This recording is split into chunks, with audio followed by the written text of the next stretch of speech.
시대를 뛰어넘는 탐구의 과정을 우리가 보는 거고, 이게 또 후대에 또 엄청 영향을 줬기 때문에 의미가 있는 것 같아요. 만약에 안 줬어 그랬으면 사실 별 의미가 없죠. 근데 데카르트가 신학이나 종교적인 어떤 데 영향은 거의 주지를 못했어요. 그래서 여기서 뭐 영혼이 불사하다 이런 얘기는 뭐 특별한 것도 아니고, 그 당시 관념에서 보면은. 그래서 제 생각에는 이거를 얘기하고 싶었다기보다는 이런 얘기도 하고 싶었지만 그건 살려고 제 생각엔 자기도 빠져나가야 되고 살려고 너무 과격한 주장이 지금 막 나오고 있잖아요. 사실은 인간에 대해서 인간의 이성만이 진짜 중요한 거냐? 그렇지 않잖아요. 그렇지 않습니까? 신이 인간의 육체를 줬다고 하면 그 육체도 특별함이 당연히 있는 거고, 모든 기관에 대해서도 마찬가지고. 그러니까 이게 너무 이제 격하를 막 시키고 있거든요. 어찌 보면은. 근데 제가 볼 때는 당시 사람들이 이거를, 데카르트 얘기를 받아들일 수 있는 사람들은 아주 소수였을 것 같아요. 예, 이런 건 다 어찌 보면 이제 비난을 좀 덜 받고 싶어서 그런 것 같고, 이게 논리 구조도 이분법적으로 그렇게 계속 얘기하는 것도 그 시대 상황과 굉장히 밀접한 것 같아요. 왜냐하면 데카르트 바로 전만 해도 이런 영역에 하여튼 과학 자체도 이런 영역으로 이제 해석을 했기 때문에, 성경적으로 이거를 완전히 분리하려고 데카르트가 무진 애를 쓴 것 같아요, 제 생각에는. 그래서 우리가 보는 자연은 그렇게 신비한 뭐 그런 거 없다라는 거지. 그냥 수학적이고 물리적. 근데 그 법칙을 만든 거는 이제 창조자, 물리 법칙은 그런 것이 모든 것에 깃들어져 있다. 그런데 우리가 자연을 보는 해석을 완전히 뒤바꿔 놓은 거거든요. 근데 뭐 영혼이라든지 이런 거는 기존의 관념인 것을 자기가 그러니까 다른 생각을 하고 있지 않다. 빠져나가려고.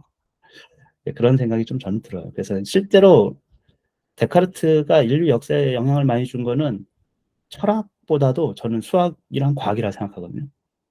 수학과 과학, 그 정신, 그러니까 세계를 보는 그 정신. 예, 철학사에서도 보면 데카르트가 손에 꼽혀요. 사실은 역사의 흐름을 바꾼 철학자 중에서는 꼭 손에 꼽히는데, 엄청 크게 대우받지 못하죠. 우리나라에서 특히 엄청 크게 대우받지는 못합니다. 철학적으로. 철학에서도 보면은 오히려 뭐 프랑스 최근 철학자들 더 뭐 많이 연구하고 막 그러죠. 근데 너무 과격하긴 해요. 기계 이 비판은 지금도 많이 받고 있고, 한편으로는 옳은데 그럼 모든 것이 옳으냐 이렇게 생각하면 조금 다른 의견이 우리가 있을 수도 있고. 여기 이제 데카르트가 이 규칙이나 배열은 약간 이제 인간의 이성하고는 좀 다른 걸로 계속 얘기를 해요. 자연이라든지. 그러니까 그 자연의 법칙은 그냥 기계 법칙하고 다른 게 없는 거예요. 우리가 기계를 만들면 자연의 법칙을 이용하고 있기 때문에. 그렇죠? 그러니까 그런 인공지능을 만든다고 해도 다 그 규칙과 배열에 의해 가지고 하는 것이지, 인간의 이성은 언어를, 우리가 언어를 쓰잖아요. 근데 언어를, 배열을 가지고 언어를 쭉 나열해서 말하는 거는 이성을 활용한 게 아니란 말이에요. 이성을 활용한다라는 거는 내가 지각을 하면서 무슨 말을 하는지 의미를 자기 스스로 부여할 수 있어야 되거든요. 인식을 데카르트 말하는데도 나는 생각한다, 그런 인식. 나는 무슨 말을 하고 있다라는, 그리고 그걸 조합하고 종합적이고 이런 것들은 이제 말을 그냥 이게 이 AI가 말을 막 만들어내잖아요. 근데 인식하고 만들어내는 건 아니잖아요. 그냥 통계적으로 적절한 배치를 하는 거죠. 데카르 말대로 배열을 통계적으로 만들어내는 거거든요. 그래서 그거를 자기가 무슨 말 하는지 의미 부여는 못 하는 거죠, 사실. 죄송합니다, 이게 많이 하잖아요. 예, 틀린 얘기하면. 거기에 자기가 진짜 의미를 부여하는가? 아니죠. 죄송한 게 뭔지 모르니까. 그냥, 근데 말을 그렇게, 그 상황에서는 틀렸으면 그렇게 얘기하는 게 그냥 얘한테는 주어진 거니까 그렇게 하죠. 그런 이제 측면에서 약간 이제 깊이 있게 데카르트가 좀 얘기를 한 것 같아요. 그 말이나, 여기도 말뿐만 아니라 기호라고 표현한 거는 말을 못하는 사람이 있기 때문에 그래. 뒤에도 나오거든요. 그러니까 청각장애나 아니면 이제 이 신체 기관에 약간 이상이 있어서 우리가 말을 못할 수도 있잖아요. 그렇잖아요. 근데 그러면 의사소통 기호를 쓴다는 거. 그러니까 어떤 방식으로든 의미를 만들어내고 그거를 배열하고 그거를 이제 전달하고 이런 능력이 인간에게 있다. 예, 그런 의미에서 말과 기호를 그냥, 그러니까 철학자는 이렇게 글을 써요. 그러니까 모든 것을 빠짐없이 표현하려고 하는 거예요. 어떤 상황에서. 근데 이제 그게 기존에 있던 단어로 쓰다 보니까 우리가 볼 때는 저런 말을 빠지면 훨씬 더 좋겠는데 왜 말이나 기호 이렇게 그런. 그래서 우리가 책을 자주 많이 읽어보면 의도를 저 사람이 저런 의도를 쓴 거, 그런 단어를 쓰고 복잡한 문장을 쓰는 거 약간 좀 이해가 좀 되기도 하죠. 그리고 데카르트가 이 방법서설에서 계속 얘기하는 거는 우리에게 아까 개방적 사고, 그러니까 완전 탁월하잖아요. 선입견이 없잖아요, 일단은. 그 시대 사람들이 주입된 어떤 지식에 대해서 이게 없어요. 왜냐하면 주체적인 인간이기 때문에. 그래서 개방성 이전에 데카르트는 주체성이 없으면 개방성이 뭐가 없어요. 내가 내 삶의 주인이고 내 스스로 생각하는 잘하는 게 없으면 뭐 이것도 받아들이고 저것도 받아들이고 이것도 좋고 저것도 이런 것 자체가 쓸모가 없잖아요. 그렇죠? 근데 그런 인식이 있으면 주어진 강요된 어떤 이것이 참이야. 뭐 중국 언론은 중국이 세상에서 언론 만족도 러시아나 중국이 제일 높아요. 자기 언론에 대해서 잘하고 있다고 생각해. 우리가 보면 되게 황당하지 않습니까? 왜냐면 계속 자기 옳다는 거 주입받고 있는 세상에서는 자기들이 인식이 그러고 있거든요. 그러니까 이게 뭐가 결여된 겁니까? 주체성이 결여된 거죠, 사실 어떻게 보면. 그래서 데카르트는 판단 능력, 그러니까 이성을 활용한 능력이 인간의 본질이고 본질적인 능력이라는 거죠. 그리고 그거는 어, 인간의 완전성에 가장 중요한 부분이에요. 그래서 그거는 장기적으로 엄청난 투자를 하고 노력을 해야 돼요. 이성을 활용하는 거는.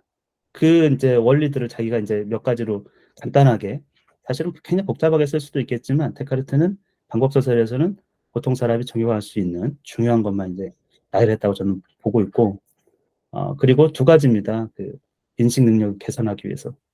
그 탁월한 건 전 그런 것 같아요. 이게 장기적으로 계속 훈련을 해야 돼요. 수학에 이제 기하학을 훈련하듯이 증명하는 거.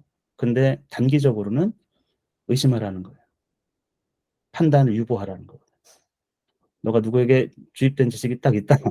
그러면 일단은 그게 진짜 참인지. 왜냐하면 명증성이라는 거. 우리가 의심해도 완전한 참이라는 거는 신이 우리에게 줬어요. 그거는 참을 분별하는 가장 기초가 되는 씨앗이에요, 일종의. A는 B와 같고 B는 C와 같으면 A와 C와 같다 이런 거 있잖아요. 그러니까 이런 아주 단순하지만 명확한 것들, 의심의 여지가 없는 것들, 그런 것들 우리가 인식하거든요. 그러니까 그런 것을 이제 기반으로 나머지 그렇게 명증하게 참으로 인식되지 않는 거를 내가 탐구하기 전에 의심도 안 하고 받아들인다. 이런 걸 하지 말라는 거거든요. 그리고 장기적으로는 계속 리즈닝하는 훈련을 해야 되고. 저도 뭐 우리 아이에게 생각을 좀 해봐. 그럼 생각하는 걸 모릅니다. 진짜로. 어떻게 생각하라는 생각하는 방법을 모르는 거예요. 근데 그게 약간 수학 공부를 하면 조금 도움은 돼요. 왜냐하면 수학의 어떤 문제가 이렇게 주어지잖아요. 그러면 그거는 다 의도가 있는 문장이에요. 한마디도 빼지 않고. 힌트가 되는 거예요. 제약 조건이 되든지 힌트가 되든지 그거를 통해서 문제를 풀어내는 그러니까 힌트가 되는 거거든요. 그거를 일단은 해석하고 읽을 수가 있어야 되잖아요. 다른 거는 몰라도 수학 문제는 다 그렇습니다. 지면 안에서 쓸데없는 말을 안 만들어요. 근데 초등학교 수학은 좀 구술체로 이렇게 있긴 하지만 올라가면 올라갈수록. 뭐 x가 뭐일 때 그럼 그게 다 완전한 힌트야. 예를 들면 x가 0이 아니다. 그럼 다 힌트고 말 자체가 그렇거든요. 그러면 그거를 쪼개서 분석을 다 해야 돼요. 우리가 갖고 있는 개념이 있다고 해도 그걸 쪼개가지고. 그리고 이게 뭐 참인지 여부를 전혀 알지 못하는 문제잖아요. 이거는 증명해야 되는 것들이고, 수학은 그 자체가. 그러니까 일단 뭐 그냥 그렇다라는 게 없어요. 사회과학이나 다른 것들은 그냥 그렇고 하면 그런 줄 알아요. 예를 들면 이론이. 근데 수학은 내가 풀어서 이걸 이해하고 안전하게 증명하지 않으면 아무것도 아니에요, 이거는. 답이 주어져도 ax제곱 플러스 bx 플러스 c가 이퀄 0에 뭐, 그건 제곱, 뭐야, 어, 근을 구할 수 있다. 어떤 공식으로. 그렇게 해봐야 내가 완벽하게 이해하고 풀어내고 하지 않으면 아무 의미가 없는 그런 지식이거든요. 그러니까 이제 수학이 조금 이성을 활용하는데 도움은 되는데, 수학 잘하는 애들이 조금 잘해요. 왜냐면 분석을 잘하기 때문에. 그리고 그것들 간의 개념들 간의 연결을 잘하기 때문에. 근데 다른 학문에서는 그런 걸 거의 찾아볼 수가 없어요. 거의 이제 암기를 하기 때문에. 우리 원준이도 전에 한번 들었는데 생물 엄청 지겹다고, 그치? 왕새우, 저도요, 과학, 제일 싫었던 게 생물이거든요. 너무, 이론의 여지가 없어. 다 외워야 돼. 모든 거. 이거 뭐, 한두 개가 아니고, 그걸 어떻게, 물론 이제, 외워야 될 게 뻔히 나오긴 하지만, 막 엄청 짜증나더라고요. 애들은 다 과학을 이렇게 선택할 때 저는 문과였는데 생물 아니면 지구과학을 선택을 해요. 지구과학도 다 암기야. 거의 뭐 제가 볼 때는. 물리, 화학 빼고는 어떤 원칙을 다루는 학문 빼고는 지구과학도 뭐 암기를 해서 푸는 거죠. 사실은 문제가 또 뻔하니까. 너무 저는 그런 게 싫은 거예요. 그래서 이제 화학을 선택했는데 가르치지도 않는 화학을. 왜냐하면 그건 원리 기반이기 때문에 뻔한 이제 수학적이고 원리적 결합 법칙이든 뭐든 다 어떤 법칙에 의해서 이루어지거든요. 그러니까 이제 그런 데카르트의 영향입니다. 그것도 대부분이. 그러니까 우리가 어떻게 논리적 사고 훈련이나 그런 걸 하는가. 그런데 이제 수학이 영향을 많이 주는데 어린아이들한테는 택도 없어요. 제가 볼 때는. 그게 한 고등학교쯤 되면 그 정도 이성이 좀 되고 이걸 논리적 그때는 그냥 수학도 다 주입을 하고 있기 때문에 이게 아이들이 스스로 의심하고 증명하고 뭐 논리 연쇄를 찾고 이런 게 전혀 아닌 거죠. 그래서 데카르트의 영향은 실로 대단한데 또 부작용도 없지 않아 있을 수 있다. 예를 들면 몸이 기계면 뭐 동물도 기계고 이 가치가 완전 폄하된 거 아니십니까? 그러니까 이런 비판이 굉장히 많아요. 예를 들면 예전에 고대인들은 자연 만물에 정령이 있어요. 스피릿이 토템처럼. 그건 우리도 지금 그래요. 왜냐하면 나무를 베잖아요. 그럼 제가 아플 것 같은 게 있어요. 그렇지 않습니까? 동물을 동물이 뭐 기계야? 패고 던지고 막 할 수 있나? 없잖아요. 그렇지 않아요? 그러니까 자연 만물이 모든 움직이고 생명뿐만 아니고 무생물도 이제는 그와 비슷할 텐데 우리가 뭐 기계 걸어다니는 로봇 기계 저기 있잖아요. 배처럼 만들어가지고 막 돌아다니고 산책도 시키고 막 그러던데 걔를 학대하면 막 두들겨 패고 마음에 안 든다고 분풀이하고 이런 것에 대해서 우리가 정서적으로 인간이 그러니까 수천 년, 수만 년, 수십만 년 동안 쌓여있던 자연을 대하던 어떤 사고방식과 태도가 있단 말이죠. 뭐 하나도 함부로 하지 않는. 근데 이제 데카르트가 이렇게 근대 정신이라는 게 그냥 뭐 아마존 숲 다 없애버려도 아무 죄책감을 안 느끼거든요. 거기 수많은 종이 뭐 살고 뭐 이런 것도 이제 이게 이제 근거를 주는 거예요. 데카르트의 약간 물론 데카르트가 그런 걸 의도한 건 아닌데 극단적으로 사람들의 사고방식이 그와 같이 바뀌면서 이 자연은 이제 활용하는 그냥 인간을 위해서 인간의 목적 데카르트의 철학이에요. 인간의 행복 나머지는 그냥 수학적인 대상과 도구처럼 세상을 바라봤기 때문에 데카르트 의도는 그건 아니지만 왜냐하면 그전에는 너무 정령이라든지 막 신비적인 막 그런 것들로 휩싸였기 때문에 새로운 시각을 제시했는데 그게 이제 완전히 압도해 버린 거죠. 그래서 이제 그런 비판을 좀 받고 있어요. 이 기계 장치와 같은 모델을 설명했을 때는. 어떻게 보면 데카르트가 이성적으로 신의 존재나 영혼이라든지 그런 것에 대한 이성을 활용한 극단적인 방법을 취하고 있거든요. 근데 그거는 이제 데카르트 이전 시대 스콜라도 이제 이성을 활용해서 신을 이해하는 거는 죄가 안 돼요. 서양 이제 그 보편적인 역사의 흐름에서 보면. 그래서 이제 신학이라는 게 생긴 거죠. 학문을 탐구한다. 아니, 그냥 계시를 받는 건데, 그건 누구도 침해할 수 없는. 그리고 그거를 뭐 탐구할 수도 없는 게 그냥 직접 계시를 하기 때문에 선지자에게 구약이라든지 이런 거 보면 그렇잖아요. 그러니 이제 순종 외에는 달리 방법이 없어요. 이걸 분석해가지고 뭘 어떻게 한다라는 거는 이제 교만한 것이고 인간의 개입은. 근데 이제 데카르트는 이후의 철학자들은 데카르트는 뭐 논리가 그렇죠. 인간에게 이성을 줬다. 이성의 빛을 줬다. 하나님께서. 그러면 그것을 활용해서 신을 의식하고 인지하는 거. 뭐 그건 나쁠 게 전혀 없다고 생각한 거죠. 오히려 그렇지 않고 맹목적인 믿음. 이게 진짜 신인지도 자각을 못하면서 그냥 그러면은 이제 이후의 철학도 그렇죠. 종속된 인간이거든요. 그게 진짜 신앙이냐 하면 또 그렇지 않다라는. 내가 의심하고 또 여러 단계를 거쳐서 소통하고 이러면서 받아들이는 어떤 것이 있어야 되는데 그냥 막 맹목적으로 주어져 가지고 의심하지 마. 예를 들면 그게 믿음이야. 이렇게 된다고 하면은 이제 서양에서는 이제 그런 흐름들이 없지 않아 있었어요. 그래서 잘 생각해 보면은 신이 존재하는가, 존재하지 않는가 이것도 이성을 활용해서 이제 한 것이고 특별할 건 없습니다. 옛날 그 전에도 했기 때문에.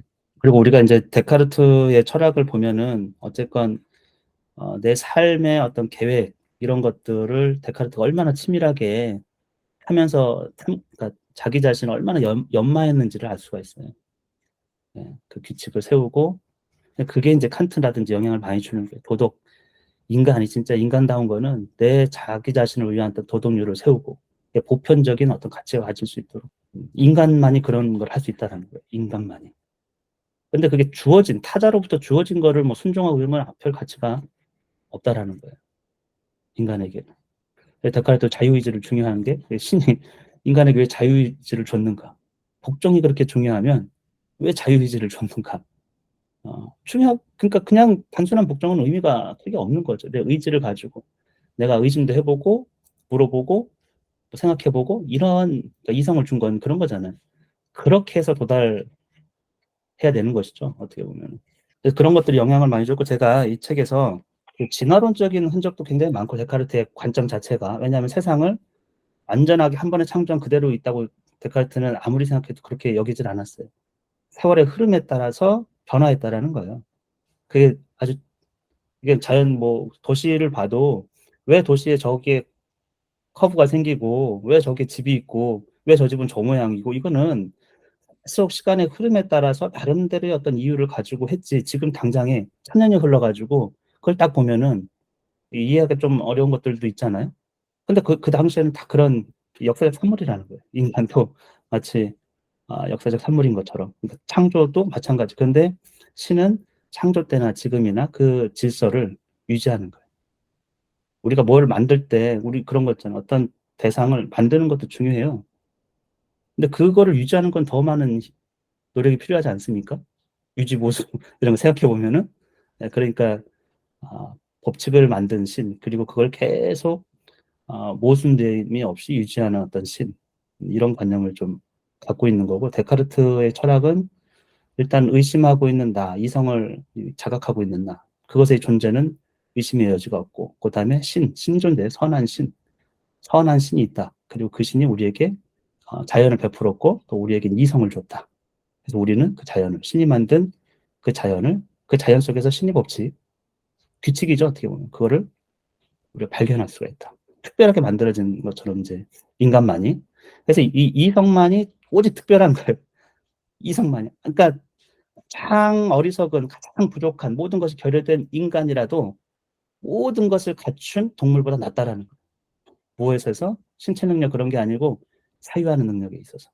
사유한다라는 거는 뭐 결함이 있어서 말을 못 만들어내도 자기 의사 표현을 하고 말하면서도 사유하고 있다라는 걸 자각하는, 보여주는, 증시하는 어떤 존재. 그래서 이제 계속 강조하는 게 그런 부분이고 85쪽 밑에서 네 번째 보면은 동물이 정신을 전혀 가지고 있지 않다.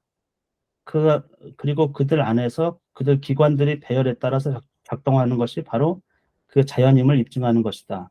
그리고 톱니바퀴 얘기를 하는데 이 배열, 순서, 어떤 이제 규칙 이런 거를 이제 그런 것에 따라서 작동하는 거를 자연. 그럼 자연하고 대비된 거를 이제 이성이라고 본 거. 인위적이다 그러면 약간 이성을 활용했다 이렇게 여기는 거죠. 인간에게도 본성이라는 게 있잖아요. 자연.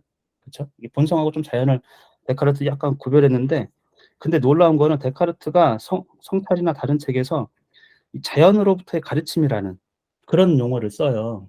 그러니까 자연으로부터의 가르침. 왜냐하면 허기지면 먹어야 된다라는 그 관념이 생기잖아요. 그러니까 자연은 우리에게 어떤 관념을 주고 뭔가를 이제 그 가르쳐 주는데 그런 관념이 그거는 자연적 본능은 선한 신에 의해서 어떤 참된 것을 담고 있다라는 거예요. 그리고 이 굉장히 어떻게 보면은 자연으로부터 가르쳐진 모든 것이 참된 어떤 것을 가지고 있다. 그거를 이제 잘못된 것을 하는 건 우리 이성의 약간 부족함 때문에 그런 것이고 자연에 베풀어진 것은 이제 참된 것이다. 그리고 그 욕구, 욕망도 어떻게 보면 무조건 부정적인 게 아니라는 거예요. 근데 옛날에는요, 인간의 욕망은 다스려야 돼. 막 먹고 싶어? 다스려. 막 그런 거 있잖아요. 그러니까 본성이나 욕구에 대해서 굉장히 부정적이었습니다. 이성은 그거를 절제하는 거예요. 이성은. 다른 게 아니고. 이성은 인간의 삶에서 마주치는 많은 것들을 이제 여기 키자리처럼 방향을 결정하고 자연의 폭풍과 막 이런 게 있으면 그게 막 끌려다니는 게 아니고 마치 마부가 있으면 욕구나 욕망이 막 말들이면 그거를 절제하는 그것을 이제 이성이고 그거를 그러니까 본성을 굉장히 좀 안 좋게 봤다라는 거예요. 예, 충동과 이런 것들 육체에서 오는. 근데 데카르트는 그게 어, 선한 것을 참된 것 그런 것을 가지고 있다라는 것을 의심하지 않는다. 의심할 수가 없다. 자기가 왜 자연을 고찰할 때 이게 선한 신으로부터 설정돼 있는 피조물이잖아요. 그것들 간의 상호 질서라는 거. 대단하지 않습니까? 어, 왜냐하면 그게 이후에 프랑스의 아주 위대한 철학자인 장자크 루소가 이 시대를 바꾼 문장은 이 자연을 참되게 보는 거예요. 자연을 선하게 보는 거. 인간은 인간의 손을 타면 다 자연이 타락하는데 자연은 본래 선하다. 이 본성에 대해서 이 선하게 보고 아이들 가르칠 때도 그 신이 준 본성을 악하게 보지 말라는 거예요. 그거를 잘 활용하는 거죠. 그 본성을 악하게 보지 말고. 근데 이미 데카르트가 그런 식의 논리를 다 펼쳤다라는 거예요. 그런 식의 논의 자체를. 그러니까 이제 이후에 바로 뒷세대에 많은 영향을 이런저런 말로 예, 자기 용어나 표현이나 이런 것들로 많이 준 거거든요.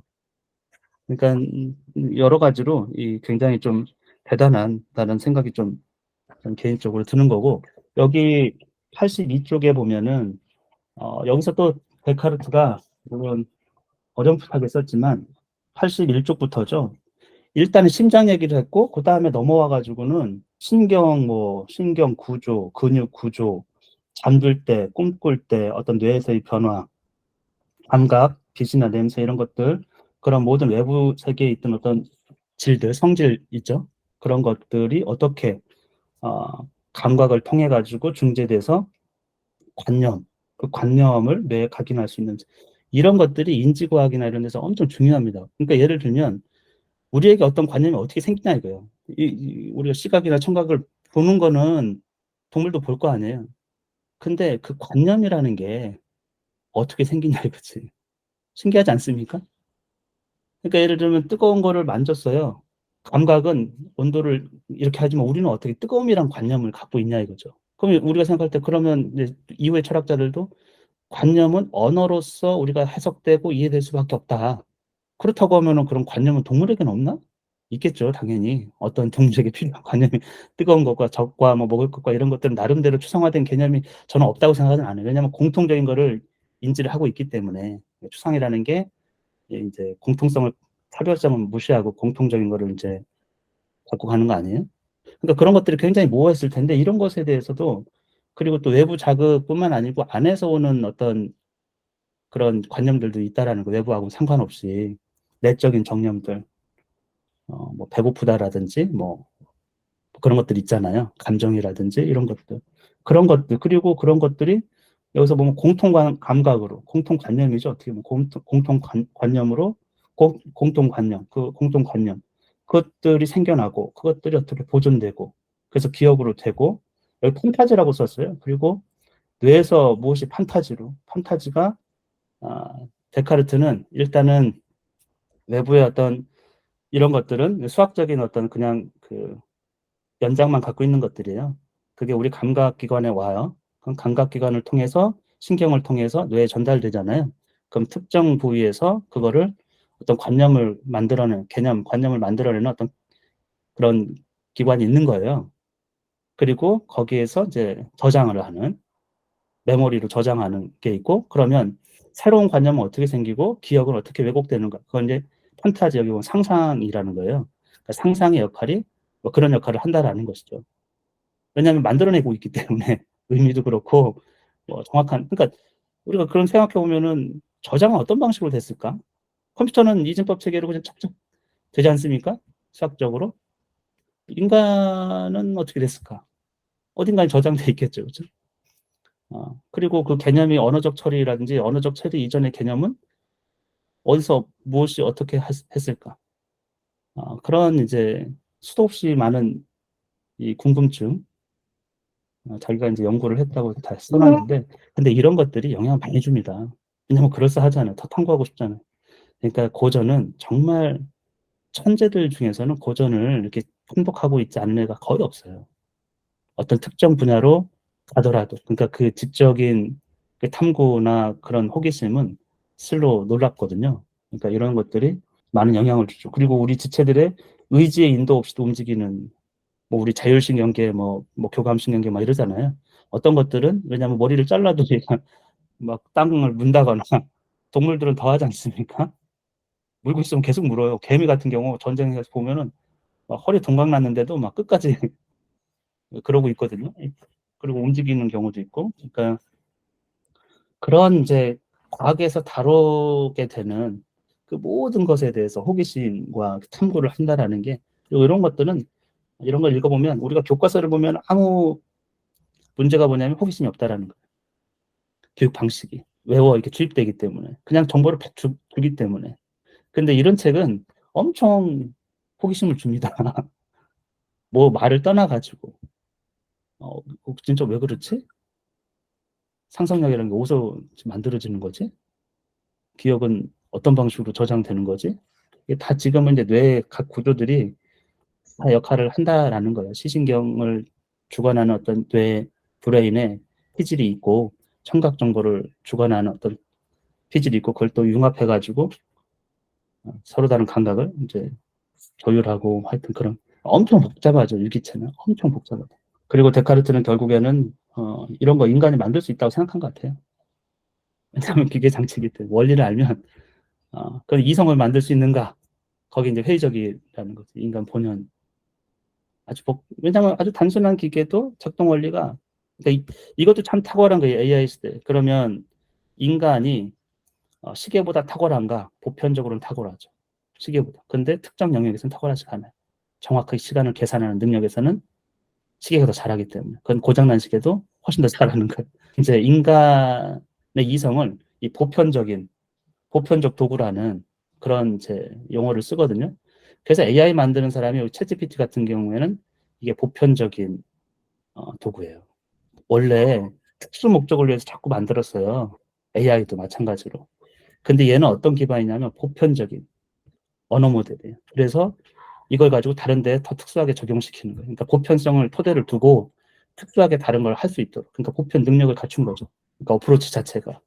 그러니까 데카르트가 이렇게 표현한 거는 굉장히 좀 탁월한 겁니다. 이 보편 능력이라는 거는.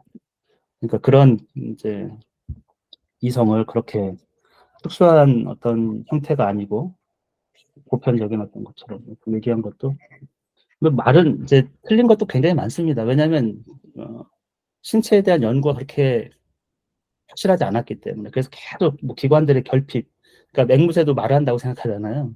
흉내내는 거죠. 사실 원숭이도 뭐 몇 단어는 흉내낼 수는 있겠는데, 그게 데카르트는 기관의 결핍이 아니다. 결정적인 인간하고 차이가 많기 때문에. 그래서 이성을 볼 때도 그러니까 동물에게 이성이 있느냐 이렇게 물어보면 데카르트는 이성이 결여돼 있다고 얘기하지 않고 완전히 없다고 얘기한 거예요. 그럼 논리적 근거가 무엇이냐?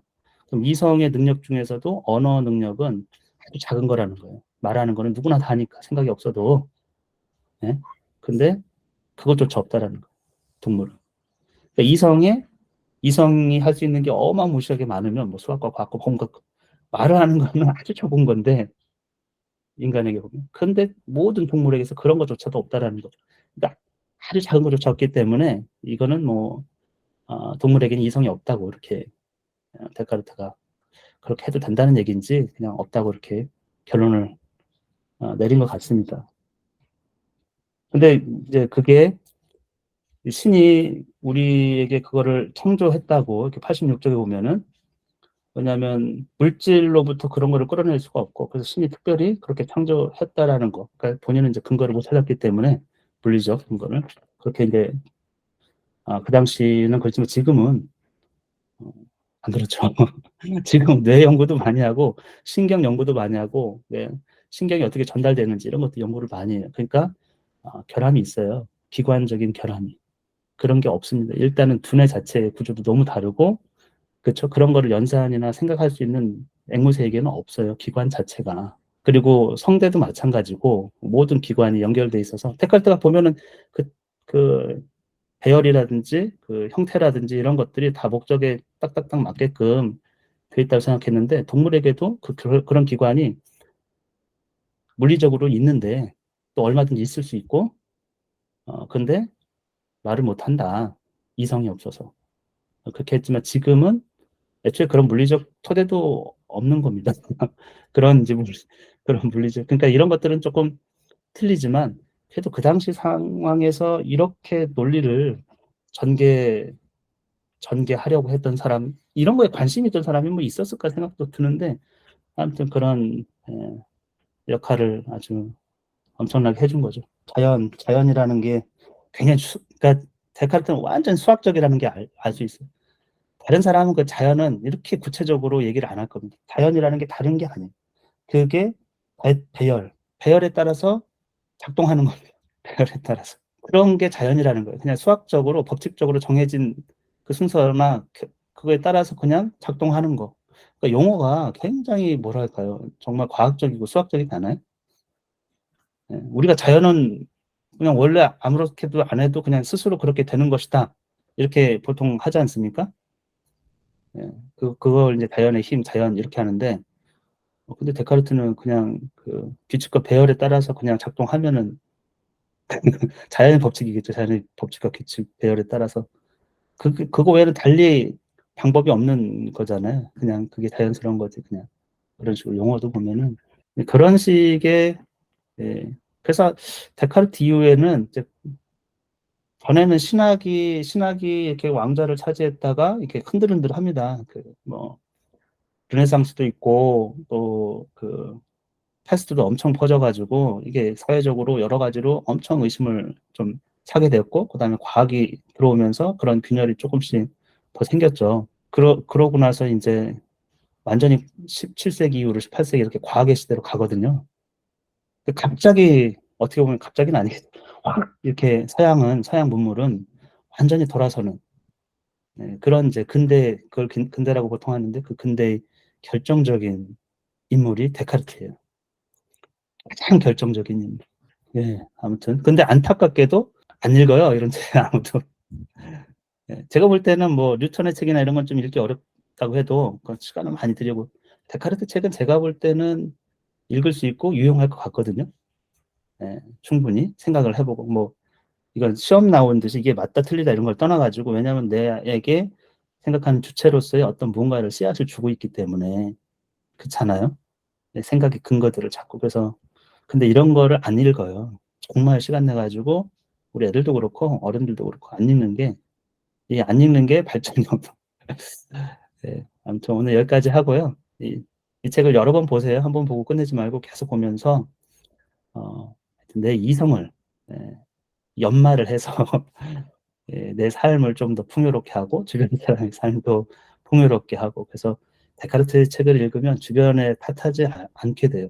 정말 그건 시간 낭비거든요.